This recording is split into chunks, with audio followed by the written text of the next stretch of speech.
Well, the last time we talked, I don't remember what we talked about, but this is He Said. She Said. And I'm Michael. And I'm Jamie. Hey, Jamie. Very good to see you again. Same. How was your time away? Good. Good. So we talked about something, but it doesn't matter really what we talked about because we've got a lot of things to talk about. So we have a couple subjects that people send in that I'd like to focus on. One of them is the question of whether or not women can have a long-term relationship that includes a sexual relationship without without any attachment. You think that women can have a long-term relationship that includes intimacy without attachment? I think that it's possible. I don't think it's likely. I think that there's always an anomaly, but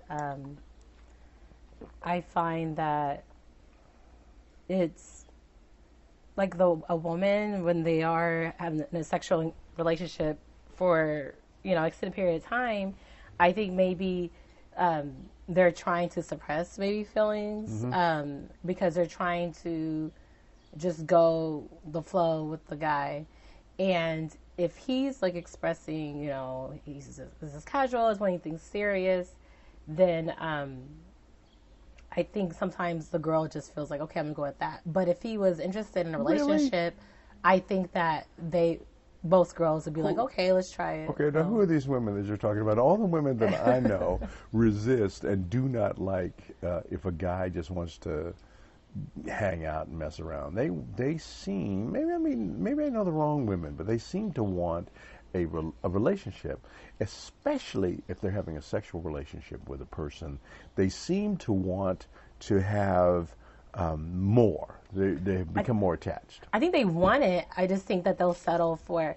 So I think what happens is, and it's a generational thing. I think like most of my friends, like my age, they're mid to late 30s and older, they're less willing to do that.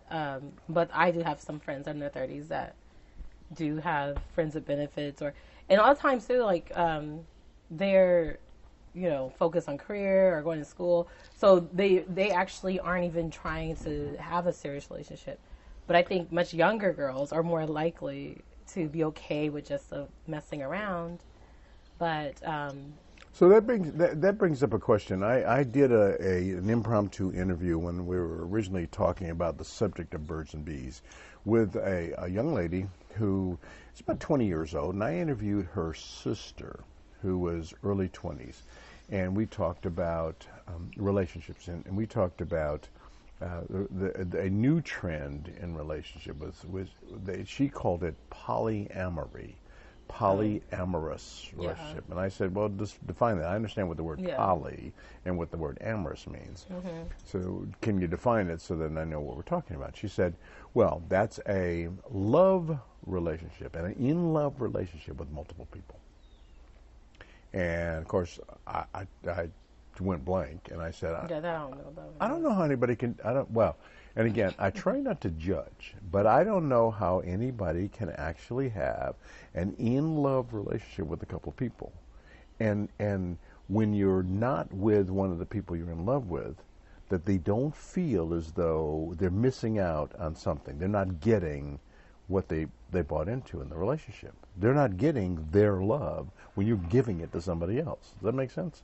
Yeah, I feel like even if you say you're in love with more than one person, I feel like at least one person's they're going to get more.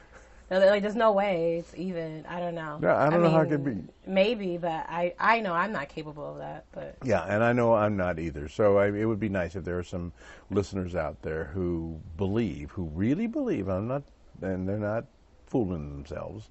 Again, I'm not trying to be judgmental, but they really believe that they can be in love, giving 100% to one person, and then give 100% to another person at the same time, not in the same bedroom, in the same bed, but have two relationships where they're actually in love with two people.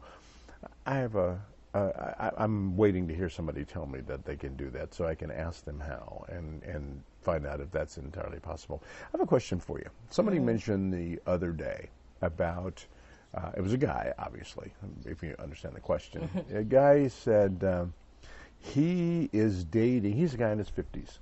And he met a woman, not from this country, and he's not from this country. He met a woman from a foreign country who is about 40 years old, and she claims to be a virgin. And he was all excited about that, you know. And I'm thinking, so I had to ask this question, and I asked him, and I'll tell you what his answers were, but the question of whether or not you want, and you think you'd have a good relationship with a virgin or a sexual veteran, do women think of it in the same way as men do, that they would rather, a woman would rather have a relationship with a guy who has no experience than having a relationship with a guy who has a lot of experience? No. No, I don't think so. No. Yeah. I think it's weird. Actually, I don't watch this show, but I heard about it on the radio.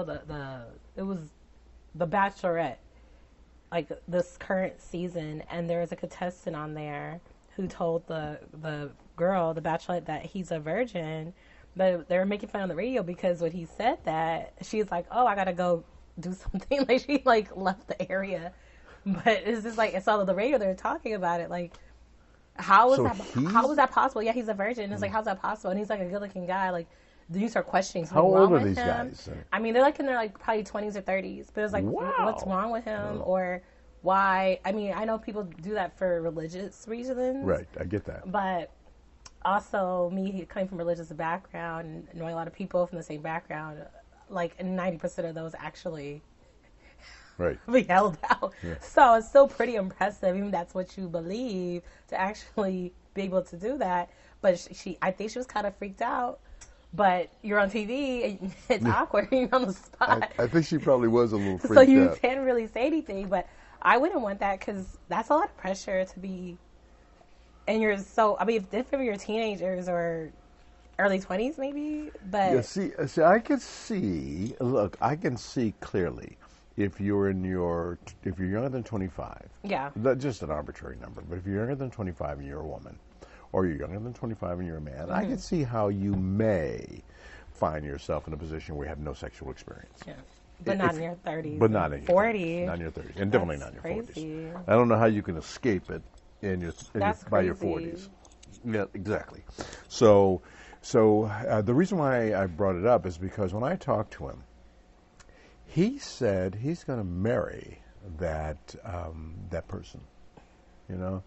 And I think that the reason why he was so interested in marrying her is because she is pure and innocent. Now, he's in his 50s, and she's 40, and she's pure and innocent. Why does he really need somebody pure and innocent? That's weird to say someone that's 40 is pure and innocent, first of all. I don't understand that in the same sentence. Yeah. But, I mean, I think it's for guys, because, I mean, there's a double standard, you know, women get slut-shamed all the time. Yeah, slut-shamed. And it's like, you know, for a woman to have multiple partners versus a guy, like, you know, it's different. So I think I could see the likelihood of a man liking that because they might think most women, for this one obviously, have been with other men, but the thought, guys don't usually want to think about that. Well, see, the reason why, and I talked to him about it, I said the reason why he was so interested in having a relationship with someone who had no experience is because he can appear to be so much more advanced and so much more experienced. Yeah, so that sounds like a guy buying a really fast car, or right. Overcompensating. Well, exactly, he could be overcompensating. So, but the thing is that if he has a relationship with someone who has nothing to compare him to, then he can be that way. So here's a question: if a guy wants to have a relationship with a woman where she has nothing to compare him to, so he can really look pretty competent, do you think that that is an obvious flag that he has some kind of problems? Yeah, I mean, he's insecure, definitely, and this is weird. Like, is there like, is it insecurities? Is there some kind of control issue? Yes, right, exactly. You know, it could be both. You know, especially like the idea of you prefer that she's never been with anybody else. Like, that could be, I mean, maybe not him specifically, but like I said, it could be controlling. It could be he's going to be possessive, you know, jealous, because I feel like the minute, like, if she looks at some guy the wrong way, right. like, it just, I don't know, it just sounds like. But if she looks at some guy, if she's never been with anybody else, and she has had that door opened with this one guy, and then she sees another guy, do you think she might be wondering whether he would be better? I think so, because, and that's actually the reason why he's doing it, actually, I think doesn't really work, because you might think, oh, I'm the only person that she's been with, and she might even like it, you know.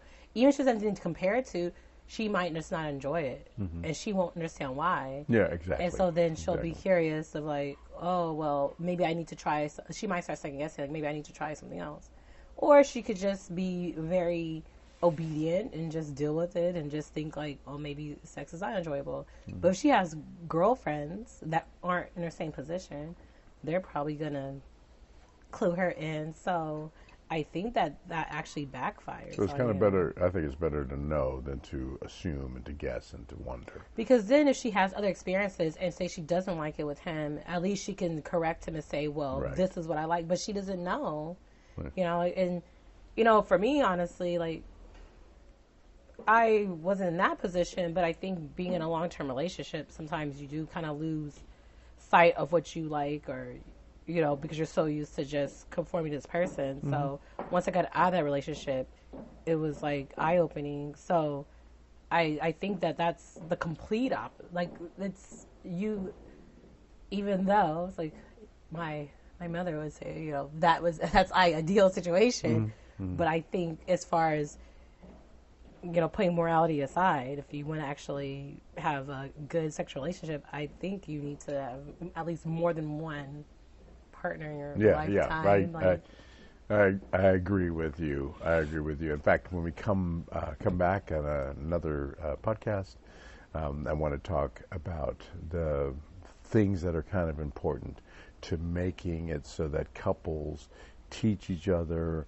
They learn about what each other likes and where they go, and what they do, and how they get those experiences, because it's the experience, being with a person who can show you more things, do more things with you. That's kind of the pleasure of discovery, you know. So maybe they can join us next time on He Said, She Said. All right. We'll see you later. Again, this is Michael. This is Jamie. All right. Talk to you later.